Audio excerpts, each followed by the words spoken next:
How many of you have the IndieGoGo newsletter that comes into your inbox every day, every other day?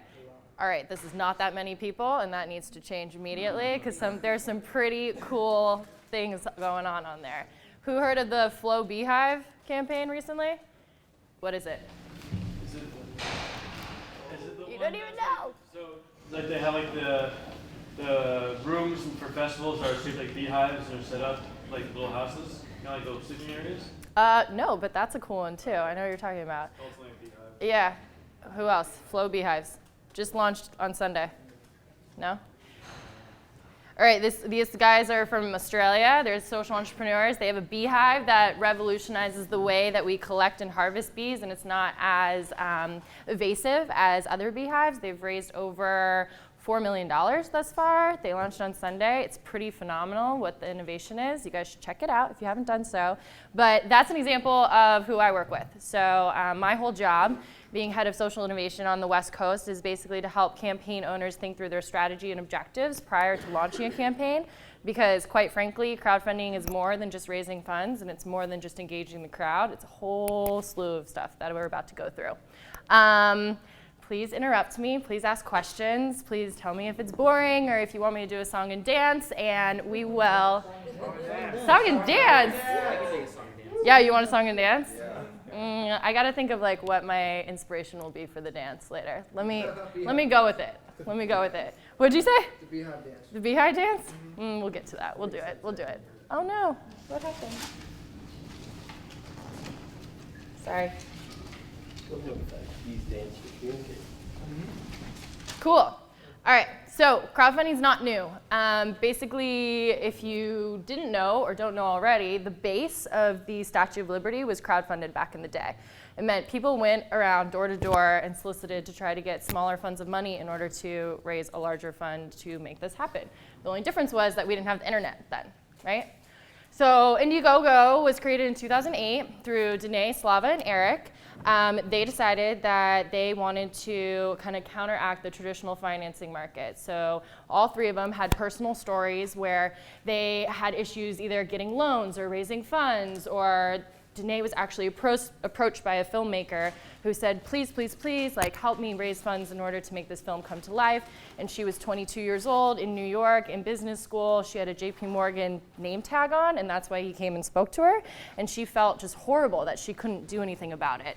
So she connected up with Eric at UC Berkeley when they were in business school, and they decided they wanted to revolutionize the way that people can get some funds in order to make their dreams come alive.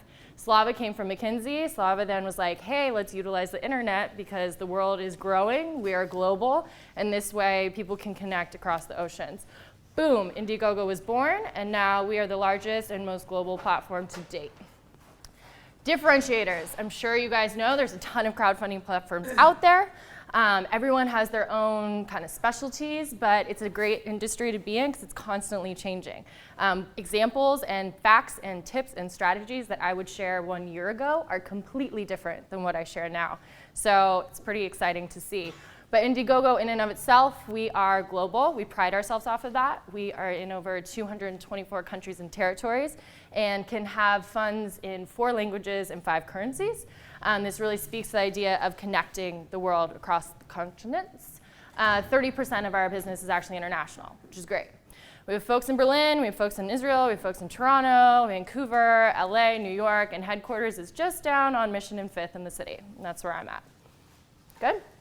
We're also open. So this is actually a key differentiator from other platforms. And recently, Kickstarter actually made themselves open without an application process, but we started with not having an application process. So we allow entrepreneurial campaigns, nonprofit campaigns, entrepreneurs in social innovation. We have cause campaigns. We have film, music. Anyone under the sun can raise funds on IndieGoGo. Obviously, we have a trust and safety team that's extremely robust and goes through credit card algorithms, identity theft, to ensure that every campaign owner is in fact a real person before any funds are dispersed. But we didn't want to be another gatekeeper to be able to create some sort of application and process in order to use the tool. Make sense? Everyone know this before? Yeah. When you say you have like the security team, what do they do besides just credit checks? credit, identity theft, we have secret kind of our own proprietary algorithms that they utilize going through. I mean, I'm not necessarily on the team, but I know it's a really robust analytics that make it sound before any funds are dispersed. And we hold them from PayPal, and we hold them from credit cards, and we hold them from Stripe, and Bitcoin coming up before anything goes. And then so what's the follow through if the campaign goes down? Great question. Goes down? What do you mean? Like it doesn't follow through? Yeah, so that's an interesting thing about crowdfunding, the fact that it is kind of this inherent psychological and sociological feedback loop, right? If you have a crowd that has contributed, $2 million and there's 42,000 people, and they're actually putting a stake of a contribution, not equity, it's not investment. They're just giving you your dollars because they want to see your idea come to life. You as a contributor need to be smart to understand, like, okay, my thing that I get in return is a perk.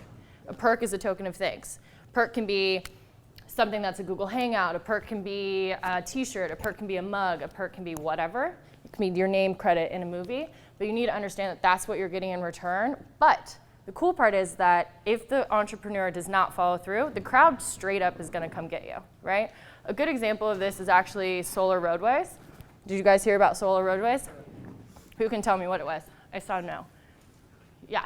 They were hexagon panels that they would use as a replacement for the road that would get solar panels or trap energy and then recycle it to electric cars eventually. Yeah, and essentially it's going to try to decrease, oh my gosh, what is the word? Greenhouse gas emission of 75%, right? So the idea of this was, yeah, obviously as a contributor, maybe Solar Roadways isn't gonna happen tomorrow downtown right here, but I want to see this happen for generations to come, so I'm contributing for this research and development to happen perhaps in 10 years, perhaps in 5 years, perhaps in 2 years. And if people didn't do that back in the day, like the Wright brothers would have probably never made the airplane, right? So it's a whole responsibility for us as a platform to educate and to have sound campaign owners and contributors on both ends. Which brings me to my third point of how customer focused we are, right? So even the fact that my job exists really speaks to it. Our customer happiness team does 24-hour response time for any sort of questions that you may have. We're not a black box, and that's something we really pride ourselves on. Do you have a call center? Yeah, call center, that's our customer happiness team. Are they based in India? They're based in-house in San Francisco. Oh, really? Whole 7th floor, boom. That's a lot of calls, actually. A lot of calls, a lot of emails. You should see all the tickets they have to do through Zendesk. It's crazy. Yeah, they're kick-ass. They also can speak all these languages. Not every single one of them, obviously, but we have a representative for all of them. Cool. And by the way, so Kickstarter actually has their methodology, which is if you do not hit the target amount, all the money will be back, and you guys don't. So what do you think there's a difference there, and which one do you think is better? Yeah, so great question. That brings me to this point of being able to have flexible and fixed funding. So when we started in 2008, we started with we started with fixed funding. And then we had people say, as campaign owners, hey, I just worked my butt off, and maybe I got to 75% of my goal. We just ran this 2-month campaign. I really could have used that 75% of the goal in order to do phase 1 of rollout, or perhaps this part of programming, or this part of manufacturing, right? So as nimble startup world, we decided to offer flexible funding. And quite frankly, the idea that fixed funding always is successful versus flexible funding, sure, right, but there's other components of success in a crowdfunding campaign than just funds raised, right? So as a campaign owner, you can elect which one you want, and the urgency behind people wanting to fund you is gonna be about your messaging, not the fact that you're fixed or flex, right? With that said, I will say capital campaigns, manufacturing campaigns, more like tech wearable products, they tend to gravitate towards fixed funding for a good reason, because they wouldn't be able to achieve what they need to do without 150K or without X amount, right? Now, flexible funding, if you're saying, I just need to raise $100,000 in order to launch this program in India, perhaps, you probably can still use 50K in order to start doing that. It just depends on how you're gonna message it to the crowd.